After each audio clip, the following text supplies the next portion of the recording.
Tina Seelig. I wish I was. I am Tom Byers, one of the other instructors for that portion of ETL that is a course here at Stanford. So it's good to see you again. I spent the fall at Stanford in Florence, so I was playing hooky there. But it's great to be back and involved with ETL again. And thank you for all of you to come with us and be in the live studio audience. So welcome to the Draper Fisher Jurvetson Entrepreneurial Thought Leaders Seminar Series, brought to you by the Stanford Technology Ventures Program. And who? Basis, right? The Student Club. It's co-produced with us with SCPD and generously underwritten by Draper Fisher and Jurvetson. Have you been to any of the previous ones this quarter with Tina? I mean, just terrific. I mean, established company, somebody from that. We have today someone from the Kauffman Foundation, I'll introduce in just a moment, but we have a film producer next week. We've got a former Undersecretary of Energy coming up, and we've got also CEOs of companies, of real entrepreneurs, as well as one of the top venture capitalists in the world. So it's a really eclectic group lineup during the winter, and I'm going to be here every week as well. So let's get at it. I'm pleased to introduce our speaker for today, Ted Zoller. He's a senior fellow at the Kauffman Foundation. Have you heard of the Kauffman Foundation? They're probably the most important entrepreneurship-related foundation or NGO in the United States, and one of the leading ones on the planet. In fact, there would not be. Have you ever watched these videos on eCorner? We like you always encourage you to do that at ecorner.stanford.edu. That wouldn't happen if it had not been seed money from the Kauffman Foundation to us 10 years ago. So there's been a long, wonderful relationship between that enterprise and our university. Ted is a senior fellow there doing research, so he's going to share some of that with us today, which is terrific. But he's also the leader of our counterpart, that meaning the Stanford Technology Ventures Program. He's the leader of that at UNC Chapel Hill. Well, he's an educator, so we love educators. And I just found out that he's also writing for Inc. magazine. So without further ado, let's welcome Ted Zoller to Stanford. Thanks a lot. So my job today is, I think, primarily to entertain, right? If I'm boring you in this lecture, I'm doing the wrong thing. I'm aware of that. The other thing is I would fully expect with this kind of brain power in this room that you would just interrupt me, right? So I fully expect you all to, challenge some of my thinking, maybe bring up your own ideas, throw me off balance every once in a while. I hope that you'd be willing to do that.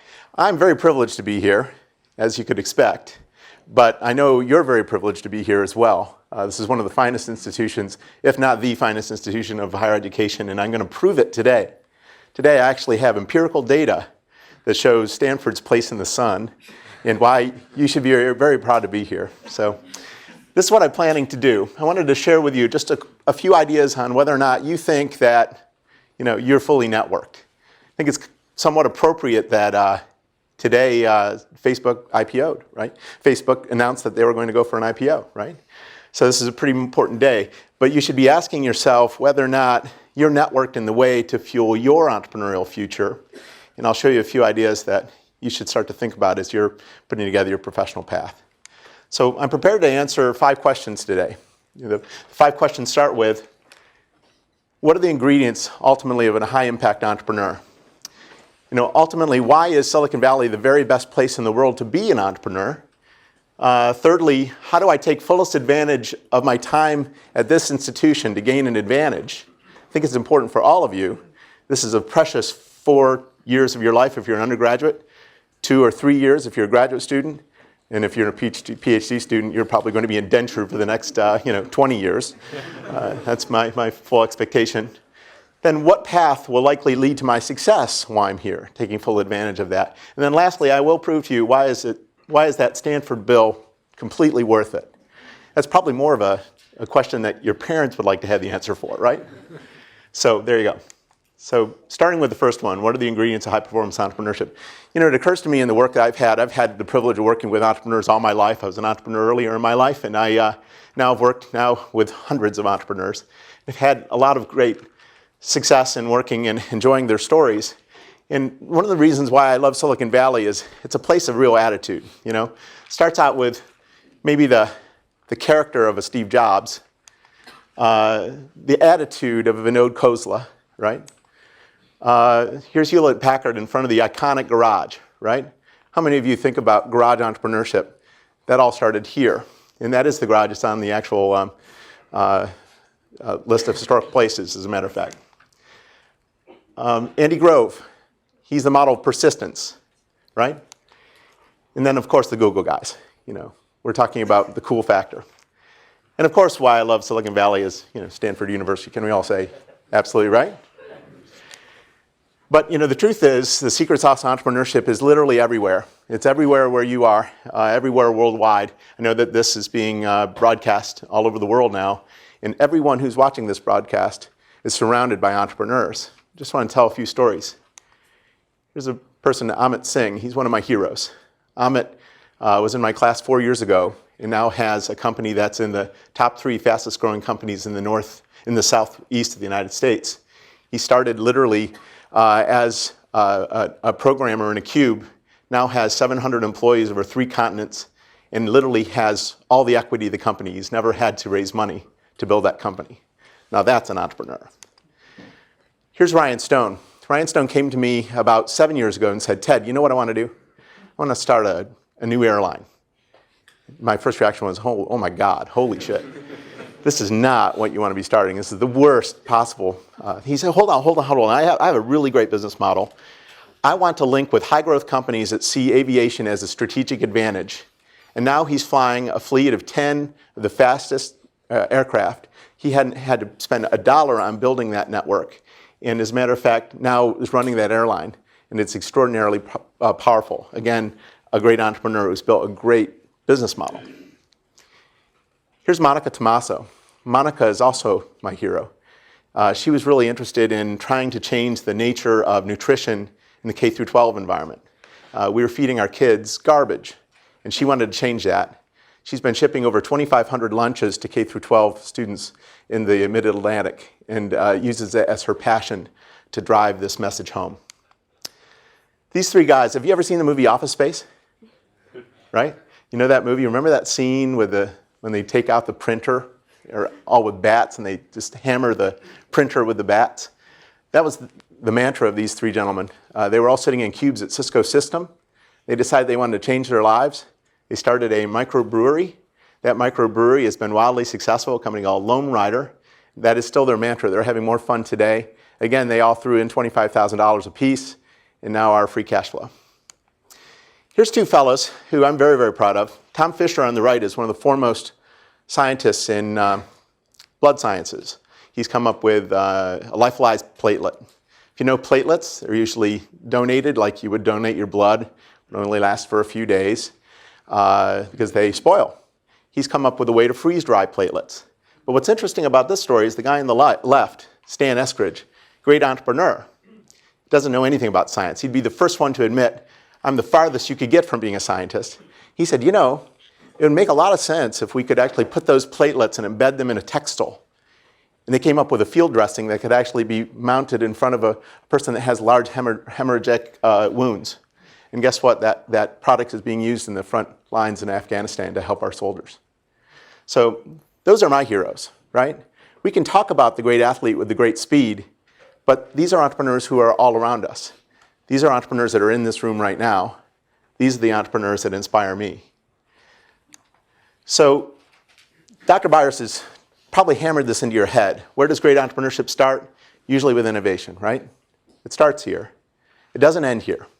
Let me just explain what I'm talking about. How many of you have at least one idea that you could act on in your lifetime? Do you have one idea that you want to turn into a startup company? How many of you? Raise your hand. Keep them high. Don't put your hands down.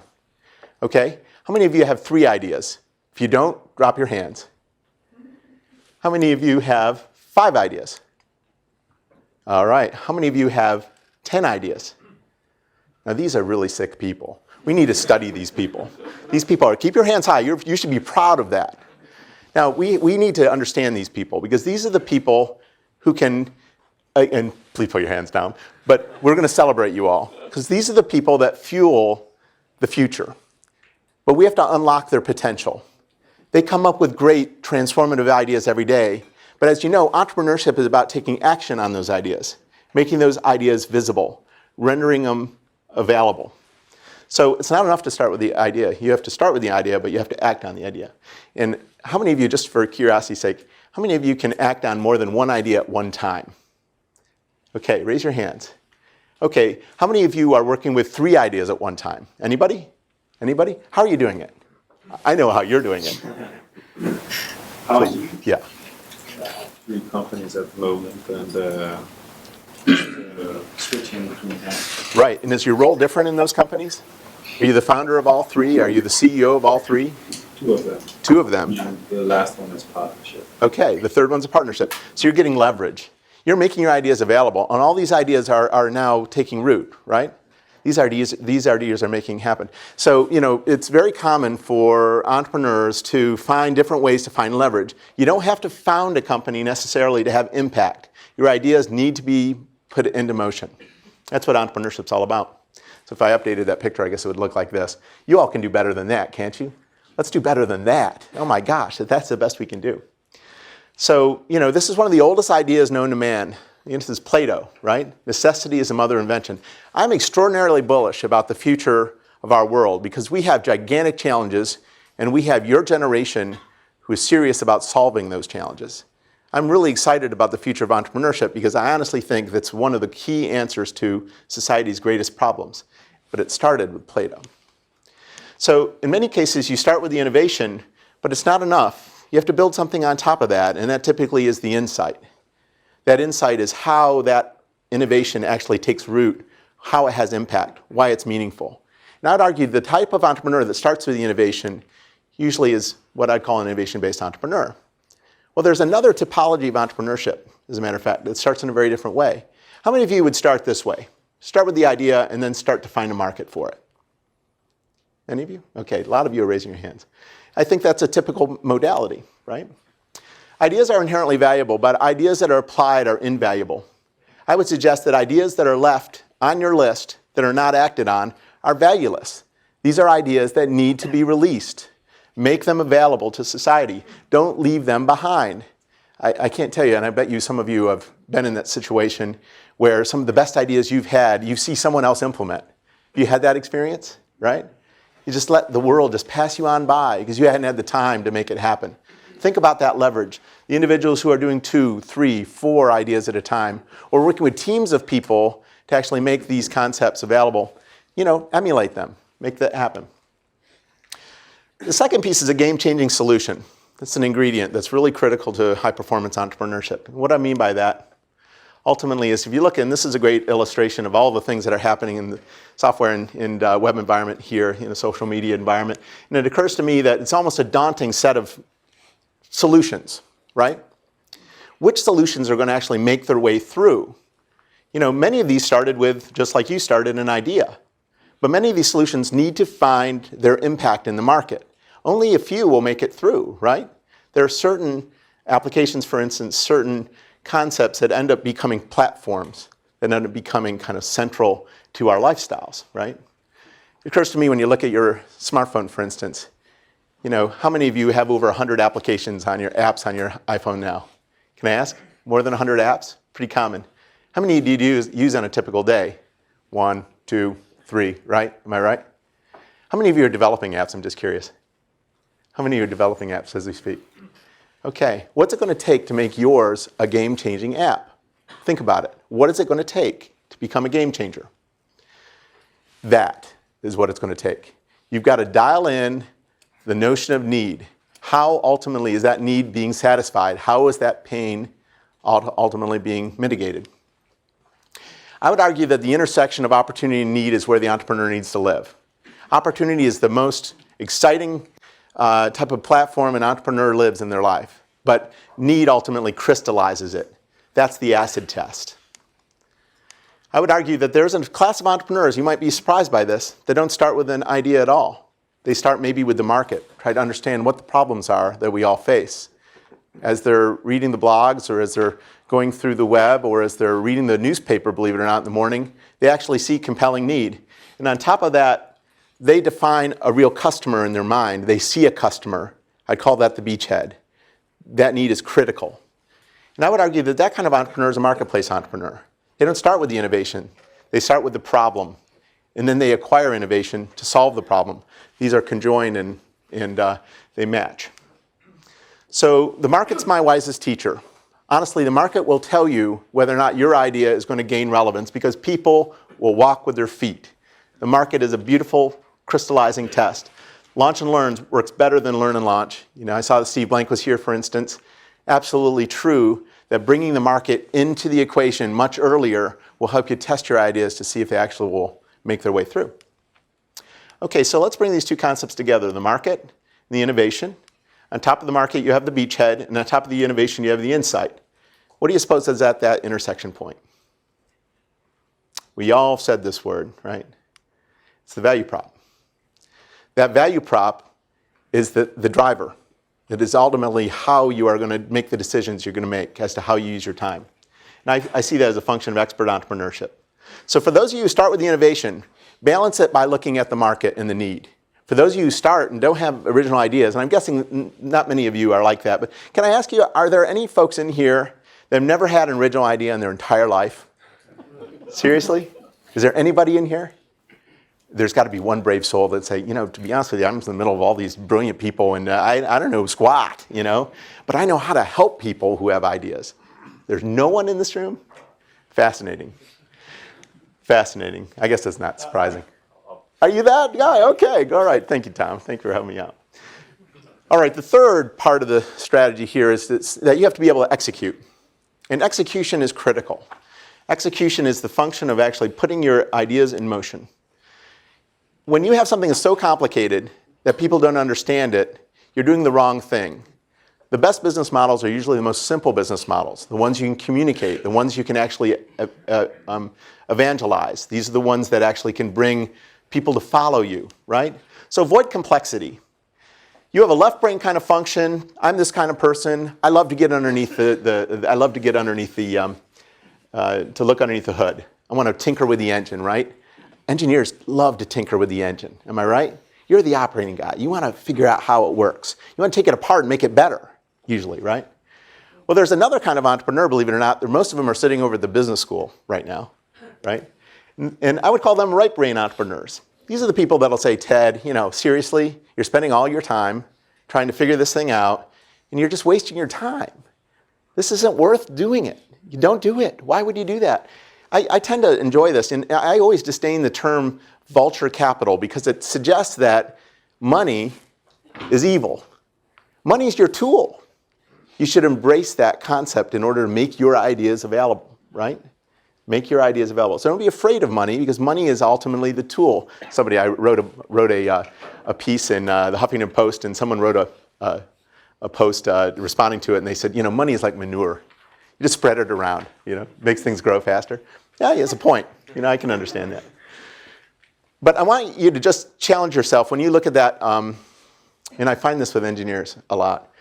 When you look at that glass, how many of you see a glass half empty? You see the potential of it, but you see it half empty. Can you raise your hand? How many of you see it half empty?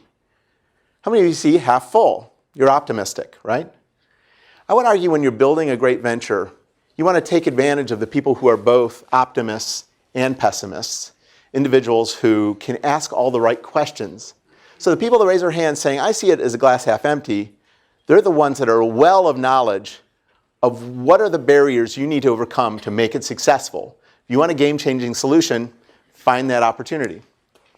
So discover that business model, allow you to soar over some of the key challenges, some of the key barriers, and vet that opportunity.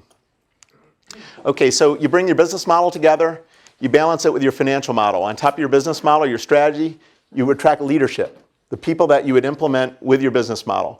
The financial model, you bring the tools of implementation, all the assets you need to build your venture, right? Guess what else is at that intersection? I bet you can guess. It's a value prop, right? That's a function of execution. These are the things you do after you're in motion, after innovation, the market comes together. So let's try to understand this as a system.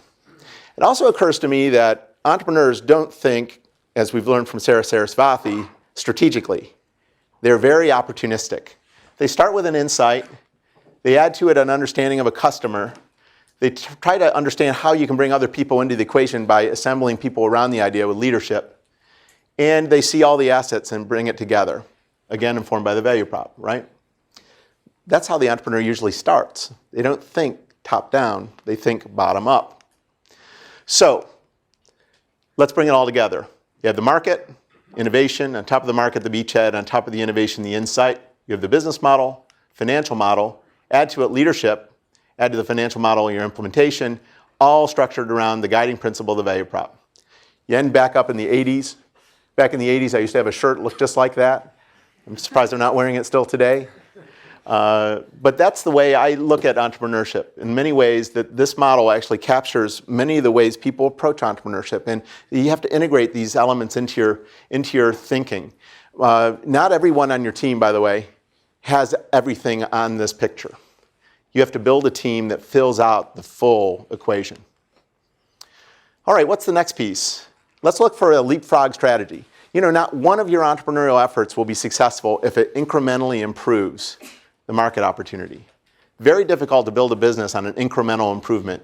You really need a leapfrog strategy. And it occurs to me many of you probably admire these two guys, right? I admit, I'm a geek. I'm a Trekkie. Unfortunately, my Trekkie was this, right? These two guys, you know, a little old school, realize that. In a lot of ways, you know, the generational gap is starting to really show up in my life, you know, every day. But it occurs to me, I remember when I was watching these two fellas and, you know, Spock was in the cabin and he was playing 3-level chess. And I just remember this scored in my mind. So I was thinking to myself, a great entrepreneur doesn't play checkers. They don't play chess. They play chess on 3 levels. You think about what Steve Jobs did, for instance. You know, everyone talking about Steve Jobs, but this is a person who had something locked and loaded, ready to go while he was implementing the thing that was already rocking our world, right? He was playing 3 levels, as opposed to his competitors who were barely playing checkers, if not, you know, emulating the possibility of playing chess at his level. So that 3-level chess game is something you have to be thinking about. And honestly, a leapfrog strategy is thinking how the world adapts, how it evolves, and what's going to happen in the future, and you make educated hunches on how to make that happen. That results in not an incremental improvement, but a leapfrog or league improvement. And by the way, that's my Captain Kirk. It's kind of sad, isn't it? I love William Shatner, but boy, that ages me. Ouch, right? The next piece is serendipity, and I can't really teach you this, but serendipity plays a huge role. And you know, I disdain the idea that entrepreneurs are lucky, that it's all about luck. I don't think that's true at all. Entrepreneurs take advantage of serendipity. Let me explain what I mean. I know so many entrepreneurs who are like the Forrest Gumps, you know. Remember this scene when he was meeting John F. Kennedy and he'd already met, I guess, President Johnson or what have you, or vice versa. He says, I have to go to the White House again, right?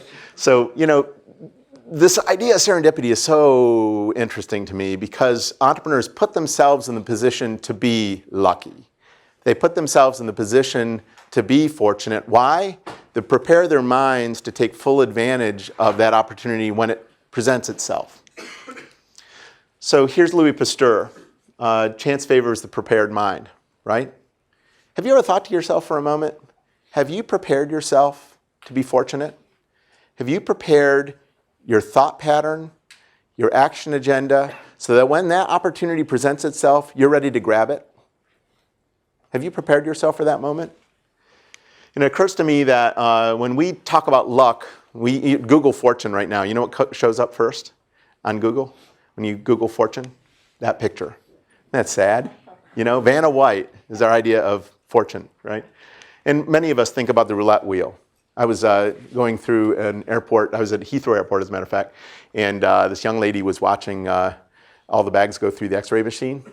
And she turned to one of her colleagues and said, "Black 7 is my future. Black 7 is my future." And I was listening in, and while she was talking, all the bags were flying by, and she wasn't looking at them. And I'm like, oh my God, you know, that's my future, but I want to listen in. She said, I'm going to go this weekend and blow all of my week's play at the casino on Black 7.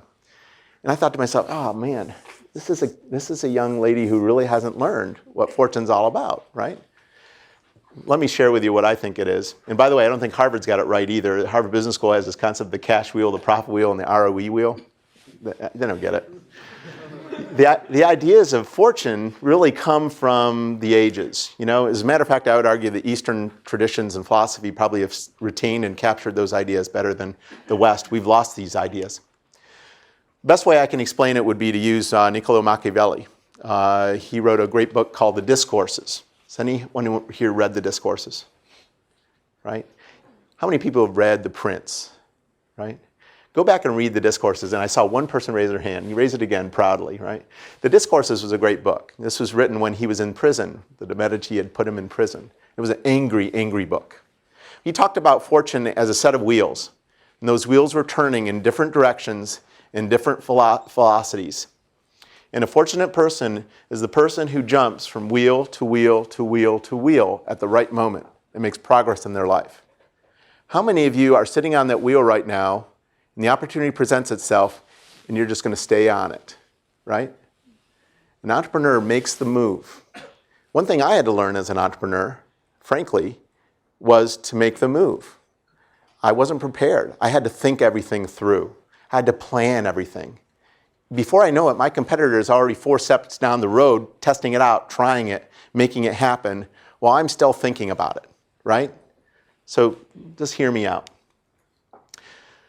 The seventh element, durable, sustained profit, right? You know, we talk a lot about profitability. But profit is a real key piece because ultimately we're talking about the resources that allow you to reinvest in your own opportunity. And I love particularly recurring revenues. You know why I love recurring revenues? Because ultimately that's a durable business.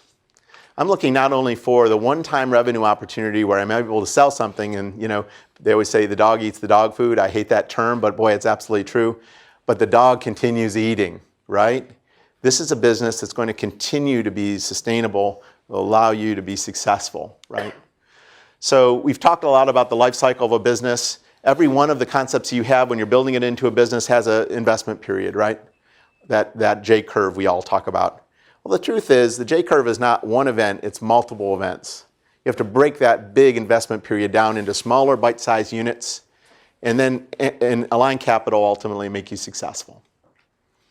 We talk a lot about the business model, but in many cases, some of the key cognitive barriers that you put up in front of yourself actually become the reason you're not successful. Try to find the business model ultimately that's going to allow you to optimize the opportunity in the market. Don't try to find something so complicated you can't ultimately get it to work.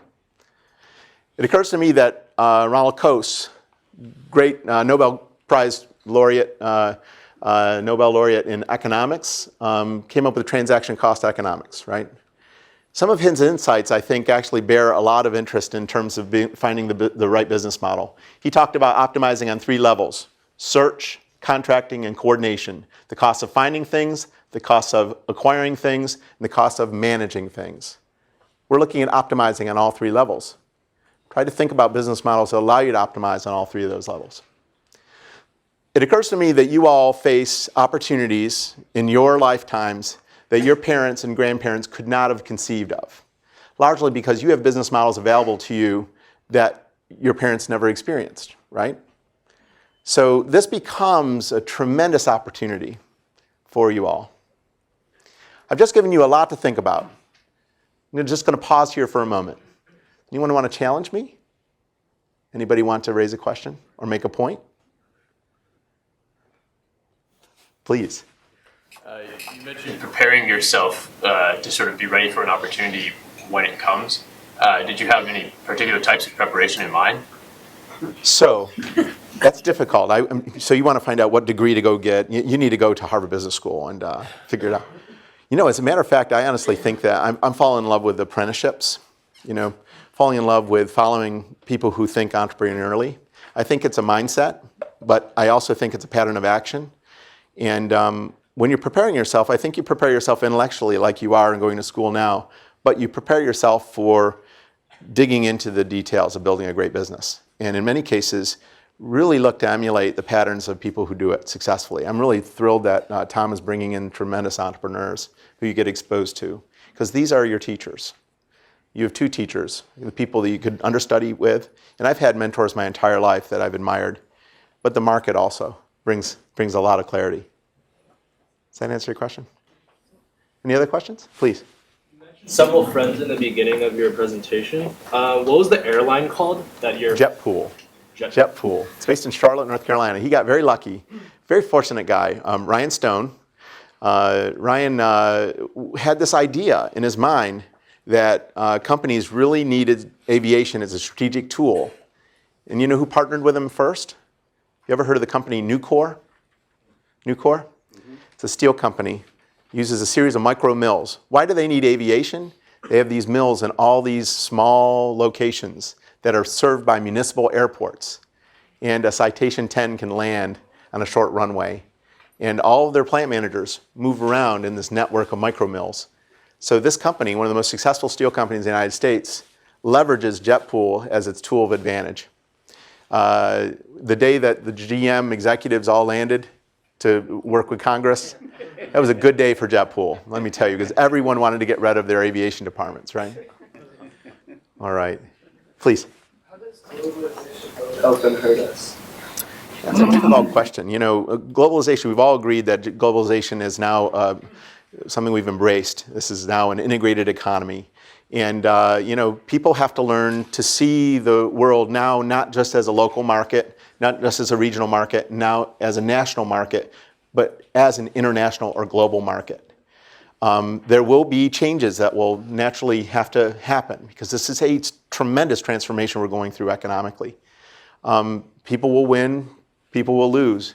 It will make us sharper, honestly. Did you see the thing Steve Ballmer put out, I think, Bloomberg, the last issue of Bloomberg Business Week? He talked about how when Microsoft was always in the lead, he didn't have to try very hard.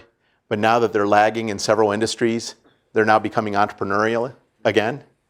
It's something that really gave me a lot of faith. Because as you're challenged further, I think you become greater at, you know, acting entrepreneurially. Any other questions? Please. You indicated that a lot of the opportunities are a function of meeting a need in the marketplace. Over the next 40 years, it's estimated that 80% of the growth and wealth in the world will happen outside the United States and Western Europe, and where the average income is roughly $3,000 a year. I suspect their problems they're trying to solve are something that we have no knowledge of. Absolutely. So how do we participate? This is one of the best opportunities I think we face because it challenges us to think through paradigms that we operate with in the West. For instance, does healthcare have to be expensive? You know, I've been really inspired by some of the healthcare leaders that are saying, look, we're going to act, you know, forcefully to serve other people. I think we're going to change fundamentally some of the ways that we operate. And, you know, the years of haves and have-nots, I think is going to break down. I honestly think that we're changing fundamentally our economic paradigm right now. But how do we get knowledge about what the needs are that what we know how to do might be able to fulfill if we don't, in fact, have an experience with that need? Right. It's not part of anything that we've ever dealt with in our lives. So I think you're speaking to the converted already. How many of you have visited Africa? Raise your hand. How many of you have been to the Middle East? How many of you have been to either China, India, or somewhere in the South Pacific? We're solving the problem because people are learning about these challenges, and we have to take it very seriously. How many of you are actually doing projects in areas outside of the US? That's the pattern I want to see. It's not tourism. It's not about the Peace Corps going for 6 months. It's about doing something, right? And that's why I'm in the entrepreneurship business, because entrepreneurship's about doing something. Hey, good to see you. Any other questions? Let me move on. Feel free to throw it out. So align exit goals. You know, there's a big piece of this, the build to sell or build to last. You know, you have to find the partners that are going to allow you to do what you want to do. Some of you are looking to build durable opportunities that are actually going to solve world problems and be persistent and that's a build to last kind of thing. Isn't it kind of ironic that there are two books out there, Build to Sell and Build to Last? Jim Collins with the one that everyone knows, and then John Warlow on the one on the Build to Sell side. These are different mentalities. You have to think through how do you align the strategies to get done what you want to have accomplished, right? I'm not so concerned about the exit as I am about the sustainability of the opportunity and meeting the need long term. Stay persistent to meet that need. And then lastly, I'm going to spend the balance of my time with you all today on this concept of Dealmakers, the Syndicate. And it starts kind of with this idea, you've seen Link SV here in Silicon Valley, for instance, and all the big influencers in the venture capital industry and how that operates and with all the companies that they've helped to support here and now has become, I think, a global phenomena. It's a very interesting time to be in the entrepreneurship business, and this is the world's epicenter. Occurs to me you all have to think through, how do you bring these people into your life? How do you actually find them? How do you bring them into your vision? And how do you leverage them to take full advantage of the potential that you see? We can spend a lot of time there. So let me summarize the first part of this. So here's the big formula, right? Starts with the idea, then you add the need, then you add an understanding of a leapfrog strategy. You add to that a business model that's graceful. You have a recurring and durable revenue model. You have aligned exit opportunities. You fuse that with a killer syndicatable dealmaker network, and that's going to add up to a whole bunch of money, right? You won't find this in any Stanford textbook, I don't believe. But I honestly think that those are some of the key elements that you should be thinking about.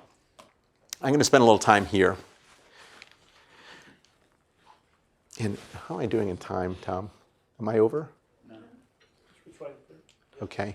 So we're going to 5:30. 5:30. Okay, good. Thank you. So we're going to spend some time on networking. And I wanted to share with you a few ideas. Question 2, what makes Silicon Valley the best place on earth to be an entrepreneur? So you are very fortunate. And if you think about all the various ways that Silicon Valley plays a role, why is Silicon Valley so successful? Obviously, there's a set of theories that's about innovation, right? There's even concepts of spillovers. There's so much innovation that spills over into entrepreneurial ventures that kind of catch them like vessels, right? Not so sure, but that's one theory. Second reason is there's piles of cash here. A lot of venture capital money, right? People are thinking, oh, those two ingredients kind of come together. Mix ideas, put them with a bunch of money, things happen. Well, we know better. Usually boils down to and VCs aren't heroes. Ultimately, but they're going to be an important key to this ecosystem. Then you think about, and a lot of my friends who are entrepreneurs think about that Ocean's 11 kind of management team, the killer entrepreneurs, a combination of teams that are really going to make it happen. That's an important ingredient, right?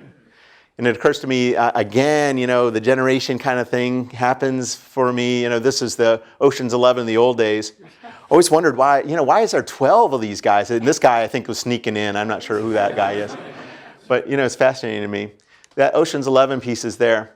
But when I was on that plane going to Europe, I ran out of juice in my battery, and I ran across the only thing that there was to read. I couldn't sleep. I came across the airline magazine. And in the airline magazine, how there's maybe one piece of information you want in that thing.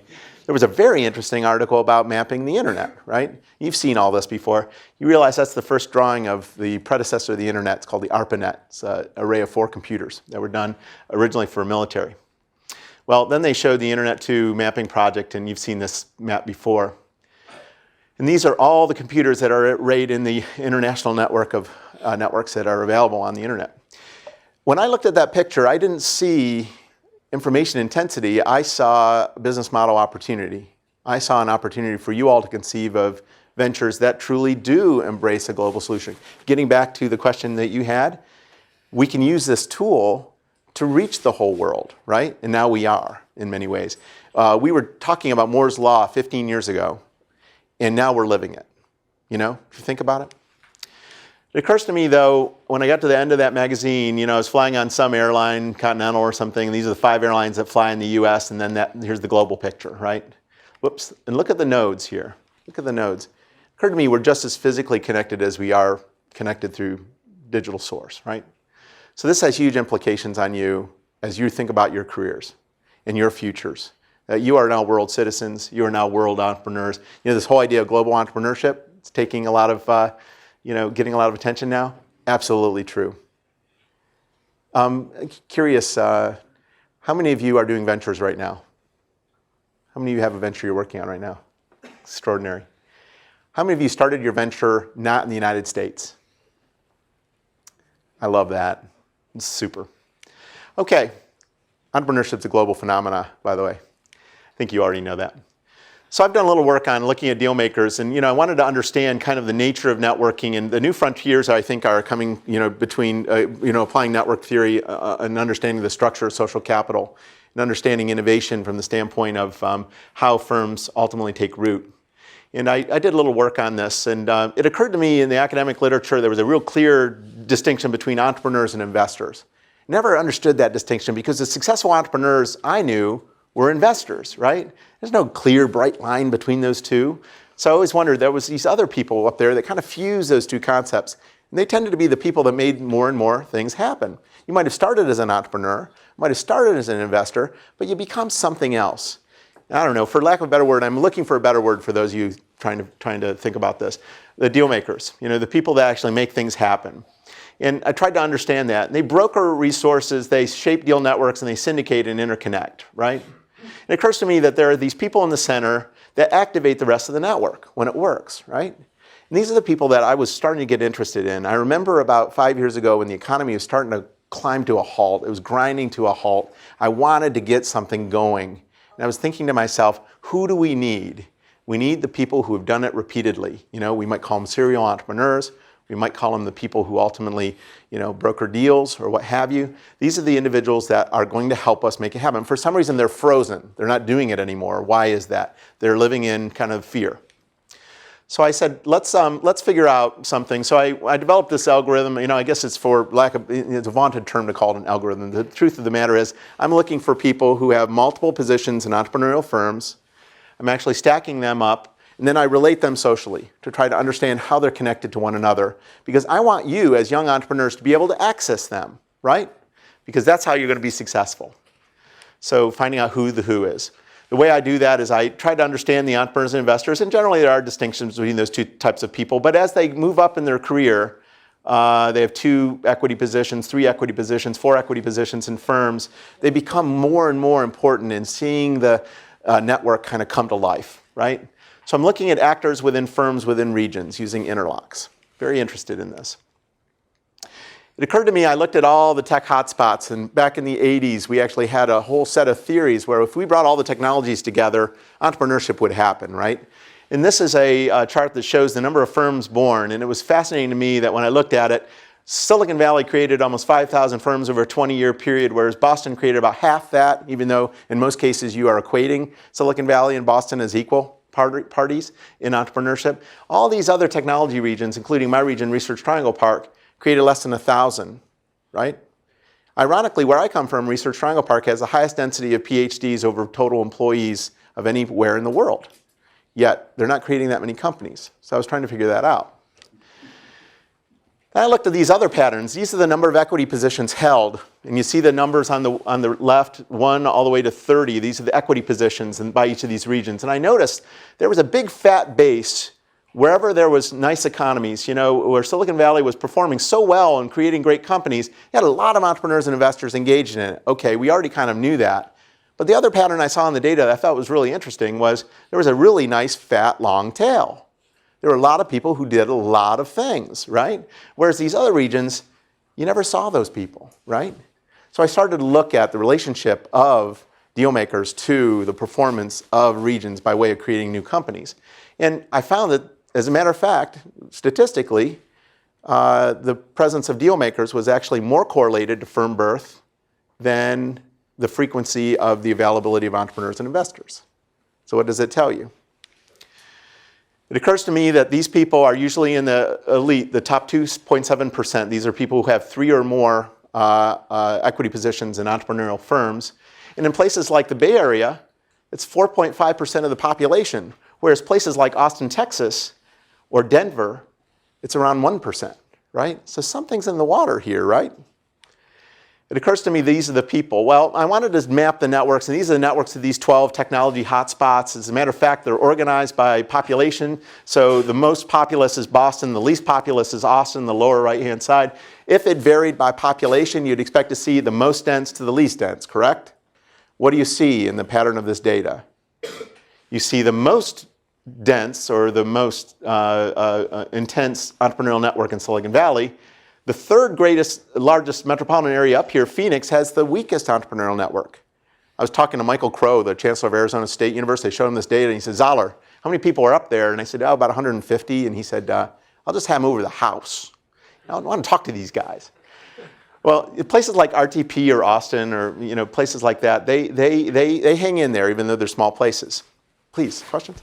What's the source of the data and how is it collected? Okay, the data comes ultimately from private transaction data, comes from public databases like Standard & Poor's. And I came up with the software to actually put all the data together and then socially relate it. Well, what was fascinating is this is the aggregate network of entrepreneurs in each of these regions. What does that tell you? What two regions other than Silicon Valley and Boston would you say are starting to look like hot entrepreneurial networks? San Diego and Seattle, right? Now I'm leaving out some obvious cities because these are technology hotspots, right? Leaving out some of the key metropolitan areas like Los Angeles or New York or Chicago. Started to study those.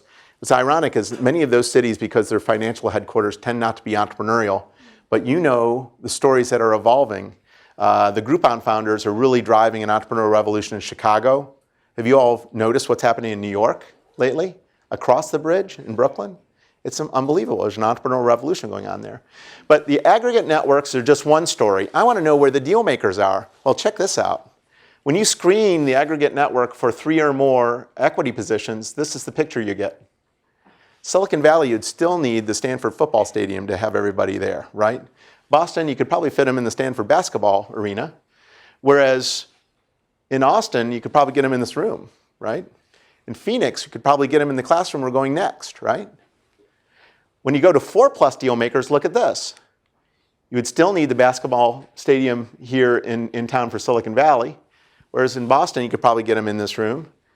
And the people in Phoenix, you could probably get in the front row. Pretty interesting, isn't it? Things aren't all equal when we're looking at the performance of regions. So, yes? Did you do anything overseas or is this just limited to the US? I just finished a project with the OECD in Europe. We're looking at all the European headquarters and all the headquarters cities. And we're using this as a way to measure kind of the performance of networks. But I want to do it in Southeast Asia. And I just met with a group here in Stanford because many of the leaders who came up with these methodologies I studied under, more or less. So the assets are here. Okay, so what does this mean to you? How do I take fullest advantage of my time at Stanford to gain an edge? I want to use the last 12 minutes with you guys to kind of answer that question. Recognize that in Silicon Valley, you've got an extraordinary situation. This is Research Triangle Park, their entrepreneurial network. All the colors represent the various industries. Red is biotech, blue is software and IT, green is industrials, orange is energy. The circles are the investors, the triangles are the entrepreneurs, they're all connected. Looks like a really rich entrepreneurial network in Research Triangle Park. Let me show you the equivalent in Silicon Valley. That's the equivalent. That's ridiculous. I mean, truly ridiculous. Okay, now let's start screening that big hairball. Let's go to 2+.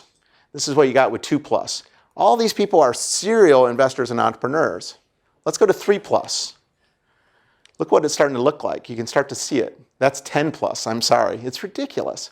Let's go to 15, right? Now you're starting to see something. A lot of patterns. What color is dominant? Blue. All internet, IT, software. Fascinating. There's some biotech. The circles are the big investors. The triangles are the big entrepreneurs, right? And I will track back at their history, look at their operating history. Let's go to 20+. These are the deal makers now. And you see any other color but blue? Fascinating, isn't it? These are all the mega deal makers here. There are 44 mega deal maker investors with over 20 equity positions in entrepreneurial companies, 16 mega entrepreneurs. And honestly, working between investors and entrepreneurs at this level are very interesting. And these are the types of people that you read about, right? You can touch these people. How do you touch these people? These people are not on your Facebook, right? Some of them are, not all of them. We have to think about that. Many of you are connected socially, right? A lot of you, I feel like you're really connected socially. You're doing well. How many of you have over 200 contacts or connections in either Facebook or LinkedIn or whatever you're using? 200? 300? 400? 500? 600? 700? 800? 900? 1,000? Over 1,500? Over 2,000? Okay, interesting, isn't it? You have to connect to the right people. And let me tell you, your life's going to be defined by 5 key connections in your life. 5 key connections are going to make the difference between you being successful or not. So be aware that, Facebook might be the new world order, but you have to connect to the people who are doing this work. And honestly, this problem is a big challenge, right? We've got a big problem because there's the Facebook generation and those like me who are not, Don't leave us behind because guess what?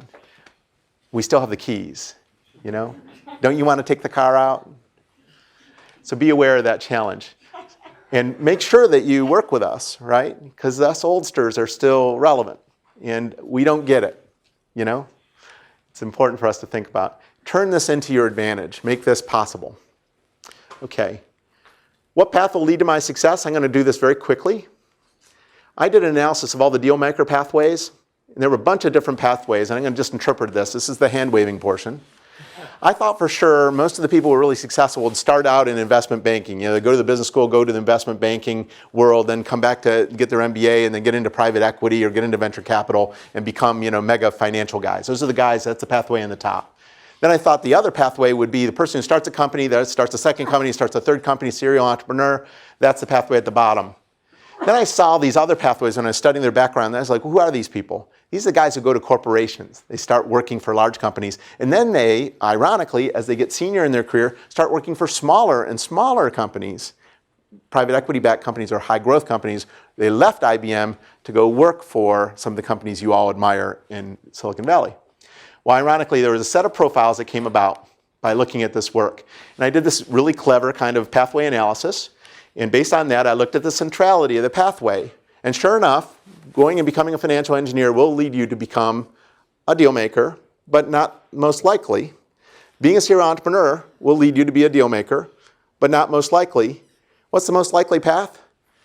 Getting to the C-suite of a large company and then backing into a private company. So what we've been saying is go start a company. It's not a bad idea to go work for a company and then go fuel a company's growth. Is that interesting? Please. Can you cut out years by doing management consulting? Well, I think consulting, as a matter of fact, consulting is one of these pathways, and it's actually a very common path. This one right here is consulting and services company. So yes, the answer is yes. I wish it was definitive, but it was an interesting pattern. That surprised me. So don't leave the idea of working for enterprises out. I'm not saying go work for the big, huge corporations necessarily, but learn something that you can leverage ultimately in the building of your entrepreneurial career. Okay, I'm going to finish up. Please. What is the average time looking at in This is typically a 12-year path. 12? I'm going to finish up real quick, and then I'll open it up to questions. Why is the Stanford tuition bill worth it? You can pass this on to your parents. I did an analysis of all the deal makers in all these 12 hotspots. And those 4 lines represent 4 universities. I'm sorry, I use red, crimson for Harvard. Apologize for that. I use green for Stanford. I apologize because you have a tree. That's my thinking. Blue is the University of Pennsylvania, and gray is MIT. And in each of these regions, the top universities, that yellow bar, are usually the local universities. In Boston, it's Harvard. In the Bay Area, it's Stanford. Voila. In Phoenix, it's Arizona State. In Seattle, it's University of Washington. In Minneapolis, it's University of Minnesota. In Denver, it's University of Colorado Boulder. In Orange County, California, it's Harvard. Sorry about that. In San Diego, it's Harvard. You got to fix that. You got something else. In Portland, it's Stanford. In Salt Lake City, it's Brigham Young. In Raleigh, it's University of North Carolina, Chapel Hill. Go Tar Heels. And Austin, it's University of Texas at Austin. However, in every single one of these regions, those 4 universities are present among the dealmaker community. That's the old social network.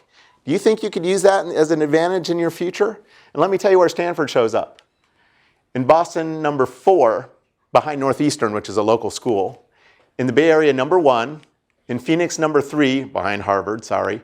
In Seattle, number 3, behind Harvard again. Minneapolis is number 4, behind Harvard again. Denver is number 2, ahead of Harvard. All right, Denver. Orange County, right below Harvard. San Diego, right below Harvard. Portland, number 1, above Harvard.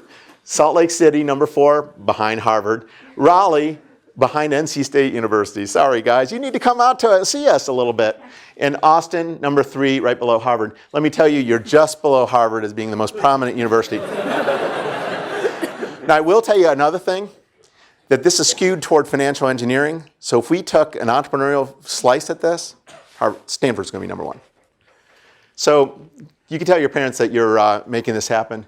You make a living by what we get. You make a life by what we give. I think Winston Churchill said it right? So I'm going to leave the balance of the time open for questions. How's that?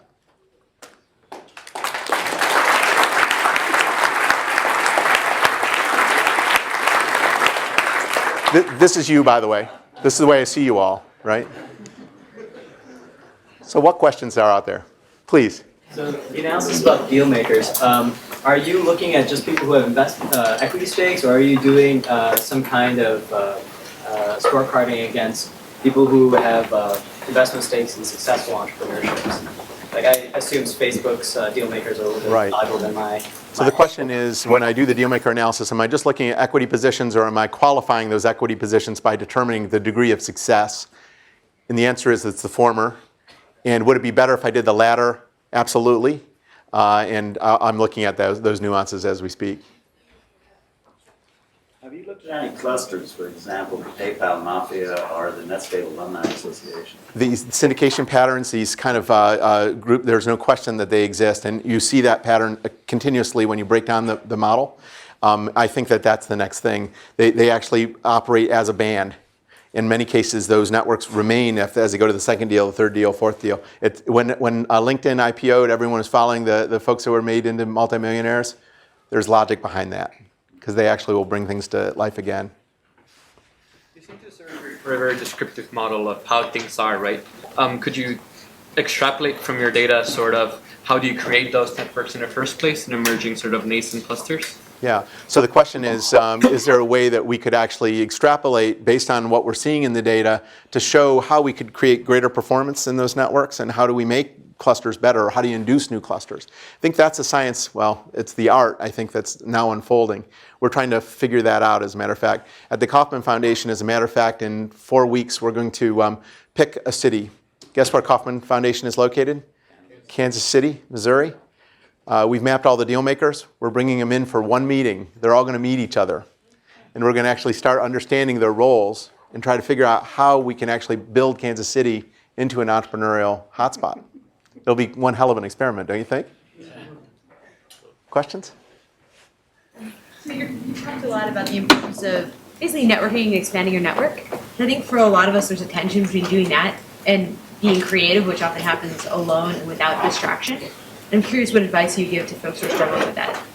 You know, I think even the creative process, and the question was, as a creative or someone who's innovative, sometimes that's something you do independently, you do alone. You don't necessarily have to do it in a network type of phenomena. But I'd argue that once you've created, it's nice to get the insight from others and make those insights available and to adapt your thinking. I fall in love with these open source models, where people are starting to crowdsource solutions. But I honestly do think the people who create typically create based on independent ingenuity. So I think you're absolutely right. That's a critical tension. Most of us on the West Coast are likely to err in one direction or the other. Yeah, I tend to think that people on the West Coast tend to network and not independently create. But honestly, you should create space. You know, I find ultimately that being involved in trying to answer my emails every day, it takes every bit of creative energy out of me. Honestly, to the extent that I just want to say I'm email bankrupt and give it up. I would rather do what I do, which is, you know, I like to create. So I understand, I feel your pain. Okay. Oh, please. Yeah, yep. Let's give a round of applause.